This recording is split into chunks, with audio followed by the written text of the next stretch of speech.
ഇപ്പോൾ തിരുവനന്തപുരത്ത് അജ്മൽ കൂടി ചേരുന്നുണ്ട്. അതെ, മാറിവാനിയസ് കോളേജിലെ സ്ട്രോങ് റൂമിന് മുന്നിൽ നിന്നാണ് അജ്മൽ ചേരുന്നത്. അജ്മൽ, അങ്ങോട്ടേക്ക് ഈ ഇലക്ട്രോണിക് വോട്ടിംഗ് മെഷീനുകളെല്ലാം വളരെ സുരക്ഷയോടുകൂടി ഇനി അതിലേറെ സുരക്ഷിതമായ കേന്ദ്രത്തിലേക്ക് മാറ്റുകയാണ്. ആ നടപടികൾ തുടങ്ങിക്കഴിഞ്ഞോ?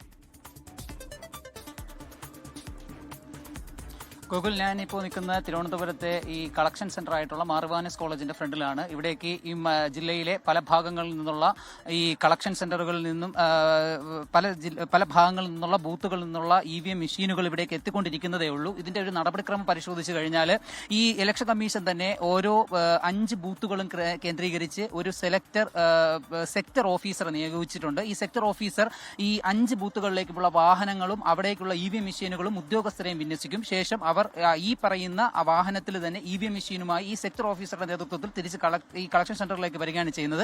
ഈ മാറിവാനിയസ് കോളേജ് എന്ന് പറയുന്നത് ഈ തിരുവനന്തപുരം ജില്ലയിലെ കഴക്കൂട്ടം മണ്ഡലത്തിലെ കളക്ഷൻ സെന്ററാണ്. ഇതുപോലെ തന്നെ തിരുവനന്തപുരത്തുള്ള 14 നിയോജക മണ്ഡലങ്ങൾക്കും അതത് കേന്ദ്രങ്ങളെ കേന്ദ്രീകരിച്ചുകൊണ്ടുള്ള കളക്ഷൻ സെന്ററുകളുണ്ട്. ഇവിടേക്കുള്ള ഈ EVM മെഷീനുകൾ ഇപ്പോൾ തിരിച്ച് ഏൽപ്പിക്കാനുള്ള നടപടിക്രമങ്ങളിലാണ് ഉദ്യോഗസ്ഥർ ഏർപ്പെട്ടിരിക്കുന്നത്. ഉദ്യോഗസ്ഥരെ സംബന്ധിച്ചിടത്തോളം പലരും തിരിച്ച് ഉപകരണങ്ങൾ ഏൽപ്പിച്ചിട്ട് അതിന്റെ നടപടിക്രമങ്ങൾ പൂർത്തിയാക്കാൻ കാത്തിരിക്കുന്നവരുണ്ട്. അത് ഏൽപ്പിച്ച് കഴിഞ്ഞിട്ടും അതിന്റെ നടപടിക്രമങ്ങൾ ഇനിയും കഴിയാൻ കാത്തിരിക്കുന്നവരുണ്ട്, തിരിച്ചേൽപ്പിക്കാൻ കാത്തിരിക്കുന്നവരുണ്ട്. അങ്ങനെ ഉദ്യോഗസ്ഥരുടെ വലിയ തിരക്ക് ഇവിടെ അനുഭവപ്പെടുന്നുണ്ട്.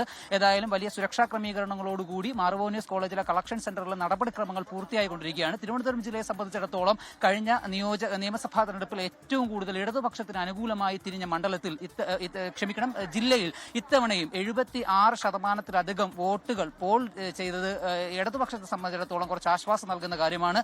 എന്നാൽ എല്ലാ സർക്കാർ ഭരണ വിരുദ്ധ വികാരങ്ങളെയും മറികടന്ന് വികസനം പറഞ്ഞ് വോട്ട് തേടിയാണ് ഇടതുപക്ഷം തിരുവനന്തപുരം ജില്ലയിലെ നിയമസഭാ മണ്ഡലങ്ങളിലെല്ലാം വോട്ട് തേടിയിട്ടുണ്ടായിരുന്നത്. അത് അവർക്ക് വോട്ടായി മാറിയിട്ടുണ്ട് എന്ന പ്രതീക്ഷയിൽ അവർ തുടരുമ്പോൾ തിരുവനന്തപുരത്ത് നിന്ന് നമ്മൾ കൊല്ലത്തേക്ക് നോക്കിയാൽ കൊല്ലത്ത് മൊത്തം പോൾ ചെയ്തത് 76.27% വോട്ടാണ്. അവിടെയും നമുക്കറിയാം കൊല്ലം എന്ന് പറയുന്നത് ഇടതുപക്ഷത്തിന്റെ ഒരു കോട്ടയാണ്. പക്ഷെ തദ്ദേശ തെരഞ്ഞെടുപ്പിൽ കൊല്ലത്ത് പോളിംഗ് ശതമാനം അതെങ്ങനെ പോകുന്നു, ഏത് രീതിയിൽ വരുന്നു എന്നെല്ലാമുള്ള കണക്കുകൂട്ടലിലാണ്. എന്തായാലും പോളിംഗ് ഉദ്യോഗസ്ഥരുടെ കാര്യം നമുക്ക് പറയാതിരിക്കാൻ പറ്റില്ല. ഇന്നലെ പോളിംഗ് സാമഗ്രികൾ കളക്ട് ചെയ്യുന്നത് മുതൽ അവർ വലിയൊരു ചുമതലയുമായി വന്നിരിക്കുകയാണ്. ഇന്ന് രാവിലെ എഴുന്നേറ്റ് ഈ ഉദ്യോഗസ്ഥരെല്ലാം നടത്തി. ഇപ്പോഴും അവർ തിരിച്ചു പോയിട്ടില്ല.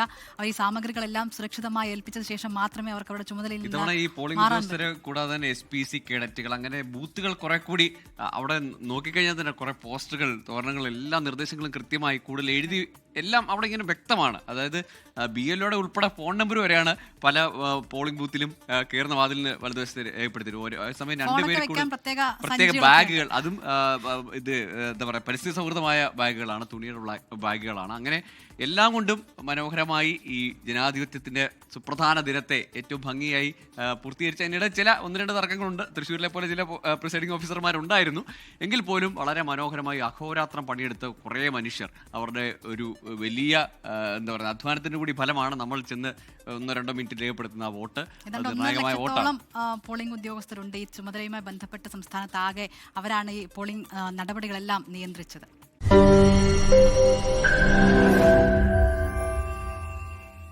ലോകത്തെവിടെയായാലും ഏത് സമയത്തും 24 വാർത്തകളും ഓഗ്മെന്റഡ് റിയാലിറ്റി പാക്കേജുകളും എക്സ്പ്ലെയിനറുകളും വിശദമായി കാണാൻ ഞങ്ങളുടെ YouTube ചാനൽ നിങ്ങൾക്ക് സബ്സ്ക്രൈബ് ചെയ്യാം.